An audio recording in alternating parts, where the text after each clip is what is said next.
بڑھتے ہیں آخری سوال کی جانب جو کہ ہے سوال نمبر 3۔ جیسا کہ آپ جانتے ہیں کہ سورہ کے اختتام پہ جو مشق ہوتی ہے اس کا آخری سوال ہمیشہ آپ کو مفہوم بتانا ہوتا ہے ایک عبارت کا، جس میں آپ کو ایک آیت دی جاتی ہے اور آپ اس کے ترجمہ اور تشریح بیان کرتے ہیں۔ تو یہاں پر بھی جو سوال نمبر 3 ہے وہ آپ سے یہ تقاضا اور مطالبہ کرتا ہے کہ آپ اس آیت کا مفہوم درج کیجئے۔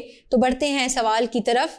سوال کچھ یوں ہے، یہ آپ کا تیسرا سوال ہے اور سوال آپ کو کہتا ہے کہ مندرجہ ذیل عبارات کا مفہوم بیان کیجئے۔ اب یہ جو عبارت، ایک ہی عبارت آپ کے سامنے ہے، وہ کچھ اس طرح سے ہے، والذین آمنوا وہاجروا وجاہدوا فی سبیل اللہ والذین آووا ونصروا اولئک ھم المؤمنون حقا۔ آپ صفحے کے درمیان میں آیت لکھ لیجئے خوبصورت کر کے خوش خطی کے ساتھ، اس کے بعد آپ ترجمہ کی ہیڈنگ دے دیجئے، انورٹڈ کوماز میں آپ ترجمہ تحریر کریں اور اس کے بعد آپ تشریح کی طرف بڑھ جائیں۔ اسی طرح آپ تشریح کو ہائی لائٹ کریں اور پھر جس طرح سے آپ کو بتایا گیا ہے کہ تشریح میں آپ نے کن باتوں کا خیال رکھنا ہے، اس میں سورت کا نام، سبب نزول، سیاق و سباق، مفہوم کی وضاحت اور آپ نے دور جدید میں جو سے سبق حاصل ہوتا ہے وہ لکھنا ہے۔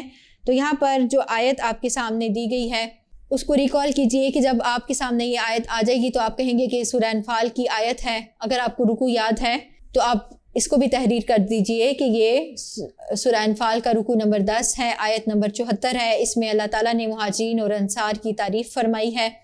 جیسا کہ مضمون چل رہا تھا ہجرت اور جہاد کا، اللہ تعالیٰ نے مہاجرین اور انصار کا ذکر فرمایا اور ان لوگوں کا بھی ذکر فرمایا جنہوں نے ہجرت نہیں کی اور وہ ولایت کے یا مدد کے طلبگار ہیں۔ اور اس کے بعد پھر اگلی آیت میں اللہ تعالیٰ نے ان مسلمانوں کی جو مہاجرین ہیں اور انصار ہیں تعریف کی اور کہا کہ یہی سچے اور پکے مسلمان ہیں۔ اس طرح سے آپ اپنا جواب تحریر کریں گے، تشریح کریں گے، اس آیت کی وضاحت کریں گے اور آپ کا جواب مکمل ہو جائے گا۔ اس کے ساتھ ہی رکوع نمبر 10 کی مشق مکمل ہوئی۔ سورہ انفال کے 10 رکوع تھے، 75 آیات تھیں، انہی میں سے آپ کو مشق کے آخر میں سوال دیے جاتے ہیں، یعنی پوری سورہ میں سے 75 آیات تھیں اور 10 اسباق، تو ان کو ہم نے آج کور کیا، آج مکمل کر لیا، 10 کے 10 اسباق ہم نے پڑھ لیے، سوالات بھی ہم نے ذہن نشین کر لیے، آیات کا مفہوم بھی پڑھ لیا اور اس کے ساتھ جو کلمات اور تراکیب تھے یعنی الفاظ اور معانی اس کا بھی ہم نے مطالعہ کیا۔ امید کرتی ہوں آپ کو یہ تمام اسباق اچھے طریقے سے سمجھ آ گئے ہوں گے۔ کسی کمی اور کجی کی صورت میں معافی کی طلبگار ہوں۔ tutoria.pk سے آپ کی اسلامیات انسٹرکٹر آپ سے اجازت چاہتی ہے۔ السلام علیکم ورحمۃ اللہ۔